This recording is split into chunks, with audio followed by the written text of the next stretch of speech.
Hello, welcome. Any replayers, you can tap on the screen for hearts, you can share, you can find me on Twitter or Snapchat at joannazarach. For everybody else, hello. If you are joining my Periscope, I was supposed to go on at 5, so I'm a little bit late. Hi, Kimmy Rob. I am a little bit late because I was driving and I don't scope while I drive, so I got stuck in traffic. Hi. I meant to be on at 5 p.m. Central, but so I'm running a little bit late. So it's going to be a shorter scope because I do have to go pick up my kids. But I promised to do it, and I always follow through. And for some of you, sometimes you guys ask, what it is that I do. I'm a business consultant. I'm a management consultant. That's kind of my job, except I work for myself. So I was at one of my clients' offices, and it's on the south side of Chicago, so it's a bit of a hike. So anyhow, if you are new to me, my name is Joanna Zarach. I do two series of Periscopes. One is a 10 a.m. Central every single day, 7 days a week, Money Habits Periscope, where I talk about developing better money habits, just talk money, money, money, money. And then I do a second series that's twice a week on Money Matters, where I dive in deep on a subject that's about money. And today, I'm going to do a super short scope, but I'm going to talk about the basics of Social Security. I know, people are like, oh, really? Yes. Why am I talking about Social Security today? And why is it even relevant? I feel like most people don't start thinking about Social Security until they're about to retire. And I do think it's beneficial for most people to just understand how the Social Security system works and what's a little bit of the history. So that's what we're going to do today. We're going to talk real basic stuff, just what you need to know, who's eligible, and why does it matter in the greater scheme of things when we talk about financial freedom, investing, retirement planning, money management. Okay. Hi. So thanks. Look, some more people joining. I'm going to be covering just some basics about Social Security, and you might ask, why should I care? Well, you know what? It's probably, if you're in the U.S., so you should probably only care if you're in the U.S. or you ever intend to be a U.S. citizen. You should care. You should just know the basics, right? And so here is so let me just give you, it will exist. So here's the thing. I think that the hype about Social Security being, insolvent and all that. So Social Security will exist. It just depends on what form. What's the, I think the age requirements will have to continue to be changing. I'll talk a little bit about the history and the taxation rate. And the reason why everybody should care is because if you're in the U.S., you probably have Social Security taxes being taken out of your paycheck, and you should know about it and you should care. So this Social Security only has been in existence since the 1930s. And the original Social Security tax rate was actually just 1%. That was from the beginning in 1937 to 1949. And you say, why go through the history? Well, here's what happened. During the 1950s through early 1990s, the percentage tax rate of the Social Security tax has been going up a little by little. So we started at 1%, and in 1950 it was 1.5%. And basically it was increasing every other year or every couple years. It's been increasing. And in 1990 and later, the 6.2% rate that we're all too familiar with. So in 1990, this is the last time that Social Security percentage has increased, which I don't think people realize is that Social Security was a growing system for a really long time. Why? Because people were living longer. So the percentage rate has to be increased. So for the last 26 years, the rate of Social Security has not been increased. And I know people are like, wow, it's still a lot of money. It's coming out of my paycheck. Same with Medicare rate. 1.45 has been the number since 1990, and it has not increased. And Medicare tax, by the way, only came into play in 1966, right? So it's not been, actually, look at that, some anniversary. That's 50 years, more, 60? No, 50 years. I'm doing my math. Okay, 50 years. So Medicare tax has been around for 50 years. And then Social Security has been around for almost 80 years. And the rates for the last 26 haven't changed. Here is why this is important. I projected that if the rates continue to go up based on its past history, so I did a linear regression, the tax, the Social Security tax, this is why the Social Security system is insolvent. So for a long time, it was increasing up to 6.2%. If it kept going at the rate it went for the previous, for the prior 50 years or so, we would be at nearly, actually, I projected only 2011. So I think we'll be past 11%. So the Social Security rate should have been double what it is today. And that's the real dirty secret besides this, behind the Social Security sort of debacle or why it's being seen as insolvent. Because prior to 1990, the rate kept keeping up with the demand. The idea behind Social Security that the workforce pays into a system that supports the elderly and then later became the disabled as well. And that's the idea. And so when Social Security system was first founded, people didn't live a very long time. So at 65 seemed like a reasonable time at which to give people the security of our society to survive. So Social Security was never meant to be a retirement account for people. This is really important because I feel like some people treat it like it's a retirement account. It's literally meant to be for people to not starve and to be somewhat autonomous when they don't have family to take care of them, right? So we had a society that we decided we're wealthy enough and we're well off enough to actually provide the elderly when they're no longer able to work with some money to survive on. Social Security is not a retirement plan, people. It is just that. It is security provided by our society, and it's funded by the work group that pays into a fund, then that gets distributed to those that qualify. So that's important. Okay. So that's the historical, a little bit of historical. So if we went at historical rates to where we should be, we would be over like 11% just in the Social Security payroll tax. So double. We should be at double payroll taxes to make it sustainable. Here's some of the factors that are coming in today. The workforce, or the people who are paying into Social Security, is shrinking. I know we seem like we're overpopulated, but in the US, the population is shrinking. And it's not shrinking rapidly in terms of like the overall population. Why? Because we're living longer. But the number of children being born to replace, that's your future workforce, by the way.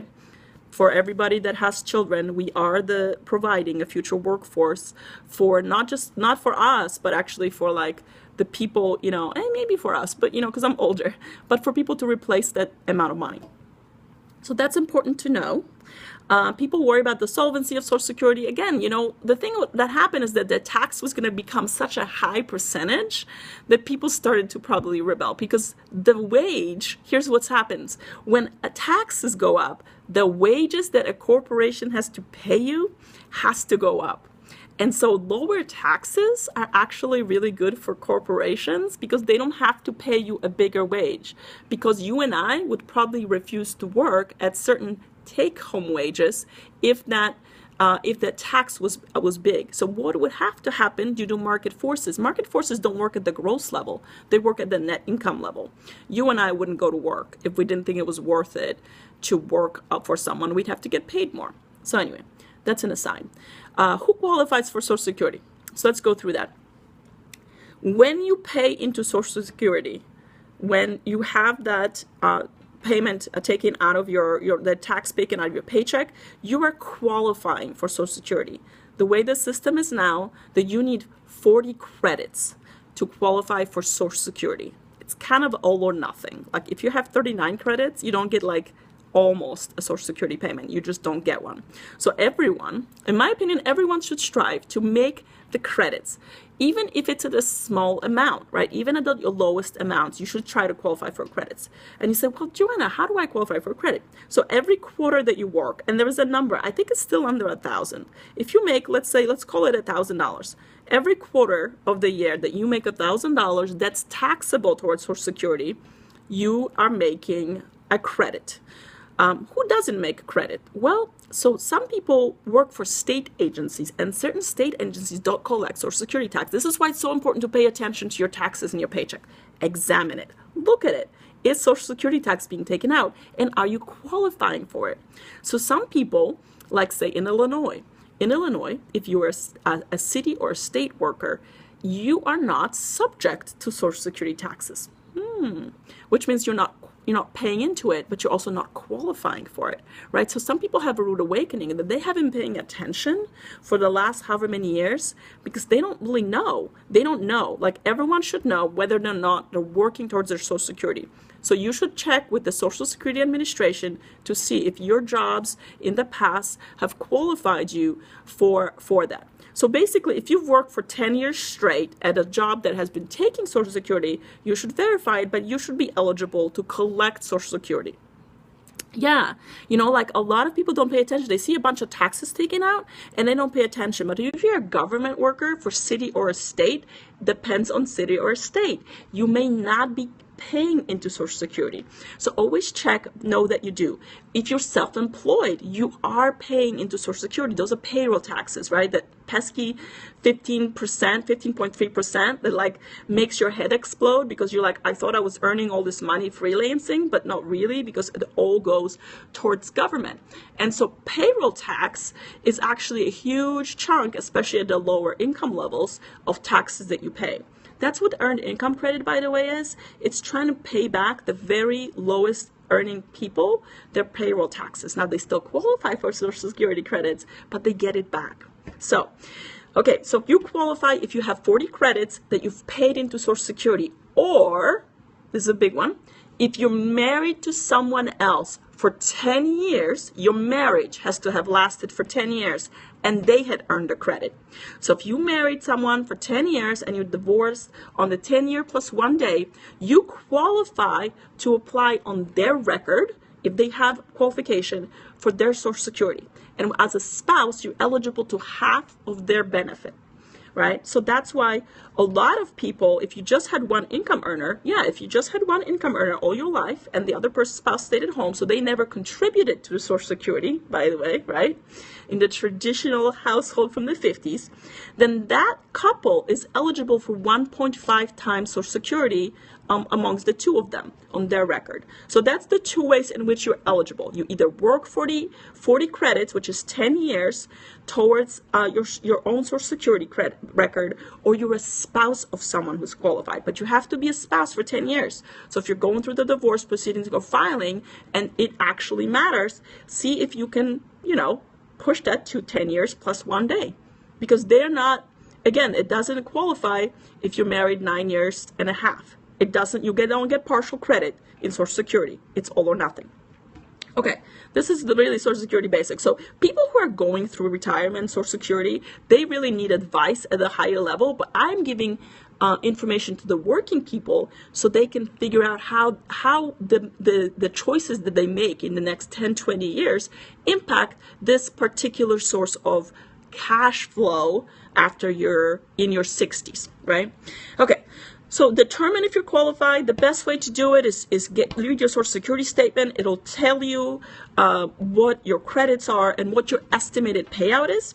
So let's talk about that. And by the way, you either get it in the mail or you can go to ssa.gov and you can sign up for an account, which everyone should, and check it and check your eligibility and your credits. The other variable is how much. So how much Social Security you get is like a complicated formula. So I'm not going to tell you that I know or that I know the exact thing, but here's how. It is related to your earnings. The Social Security Administration takes like the highest 20 paid years of your earnings. Don't quote me on any of this because I didn't have time to research because I was driving. But basically it looks at your work history and it takes like the highest paid years and it basically gives you a proportionate amount. They calculate it. I think there's some sort of, I don't know if there's a minimum actually. I don't know if there's a minimum. I have to research this. They didn't mail them and then they were like, so I think they stopped mailing them. It's a cost saving. So go to ssa.gov. It's a bit of a pain to set up your account because they make you do like crazy passwords and stuff because they want to make sure nobody else gets access to your information. But everyone should get an ssa.gov account. Way ahead of need, right? Like start thinking about it and incorporate it in your financial plan. The solvency, no, let's not worry about it. It's going to exist. It's such an essential part, especially because people are not saving enough, so they really need that security. But you and I, we're working towards financial freedom and retiring in style, so that might be a supplemental cash flow that you're just eligible for. So there is a ceiling for Social Security. I think it hovers, and again, don't quote me exactly on it, it's around $3,500 a month. Sort of like there is a highest amount of Social Security you're ever going to get. So it doesn't matter if you were a super high earner, because there's a cap on how much Social Security gets collected too, by the way. It's right now at $118,000. That's the first $118,000 you pay Social Security on that. If you're making more than that, that rest of the money doesn't get taxed on Social Security. Sometimes if you're a high earner, those later paychecks, all of a sudden you're like, oh, extra money, where did it come from? It's Social Security. It's a Social Security tax. So that doesn't get taken out. So you basically you top out on your Social Security what you get paid. So that's important because it's not unlimited. It's actually like, so that level is $42,000, which you might be like, wow, that's really good money, right? And again, if you were a high earner, that's what you're going to get. But if you're a high earner, like $42,000 doesn't go a long way towards your lifestyle, right? But it is enough security. So one of the things is that you want to maximize your Social Security income, because there is some certain guarantee, right? Like we're only going to do away with Social Security if like the whole country goes to shit, and like, let's hope not. Let's work towards that. Let's all work together to make sure we still are, exist and are well funded. So, between the yourself and your spouse, if you're at max, you're probably looking at $60,000 max, right? So know your maximum. That's all you can get. And then the other question I get is Social Security taxable or not? Well, it depends. So Social Security can be tax-free if you don't have other sources of income, right? So again, it's important to just know that. Some retirement calculators will put in Social Security assumption in that calculator to create your cash flow assumptions in retirement. So that's, I think that's about it. I'm only going to cover one more thing, and that's when should you take Social Security out? I'm a big believer, from a financial perspective, that everyone should wait till they're 70 to take out their Social Security, because I know that it appeals to some people to like retire early and take their Social Security at 62. Only take it if you don't think you're going to live very long because you have bad health, or you really have no choice because you lost a job and you couldn't replace it. But again, we're planning on making sure we're financially stable and have financial security. So the advisement would be, from a mathematical perspective, to take it at 70, because it's going to be higher. And yes, you're going to not get all that money between 62 and 70, but you're going to guarantee a higher rate so that you don't outlive your money, right? Like one of the things with retirement savings is that the fear is that you might outlive your money. With Social Security, you're not going to outlive it, and you're not going to outlive it at a higher rate. So that's kind of, and again, it's going to be everyone's individual situation. Most people don't think about Social Security. They'll get into their 60s, right? And then you're going to be bombarded with like people who trying to sell you Social Security advice. So educate yourself about Social Security. We're all paying into it. Figure out if you're eligible. If you're not eligible, figure out when you will become eligible, and then incorporate into your whole financial picture. And then again, if you have sort of a spotty work history, maybe you've taken some time off, do think about supplementing. Like even if you drive Uber, that's like self-employment. Like do whatever it takes to qualify for some Social Security. It will be and can be an important part of your financial equation when you're older. So there's a lot more complexity to Social Security, but I just wanted to cover the basics today. I think if it's an interesting topic to people, I will dive a little bit deeper, do more research, but it's really just really important for you. And probably if you have parents, elderly parents or elderly relatives, like my parents just started taking Social Security. So that's why I'm also more aware, because my dad, it was his first year getting his Social Security. It was like half a year because he just retired. So it is something that's top of mind. And it's also like money you don't want to leave on the table. I mean, I know it's not like some people maybe not need it, but it's good cash flow, again, especially if you're over 70. So thank you. And I will. You know what? I think I will do more research and I'll do a little bit more advanced. But I just think that when you're working, you should really be aware of how Social Security works. And, you know, it took 20 minutes, right? Like we want to went through the basics, and hopefully people are more informed. So I'll probably do more Social Security in the future. Thank you for the hearts. Thank you for tuning in. I really appreciate it. I appreciate the feedback. And it's just a few people. I like sharing my knowledge with people, and I like engaging with the audience. So thank you guys again. Twice a week, Tuesdays and Fridays, I try to be on. Thank you. Yeah, I'm glad. It really makes a difference to me to hear that. And I will be on tomorrow at 10 a.m. Saturday. Thank you. I'm going to be on tomorrow at 10 a.m. because it's Money Habits. So, Kimmy, I'm wrapping up because I got to go get my children. So thank you, guys. And I'm on tomorrow at 10 a.m. Come on every day, 7 days a week at 10 a.m. Central. I'll see you then. All right, great. Good to see you. And I'll see you tomorrow. Bye.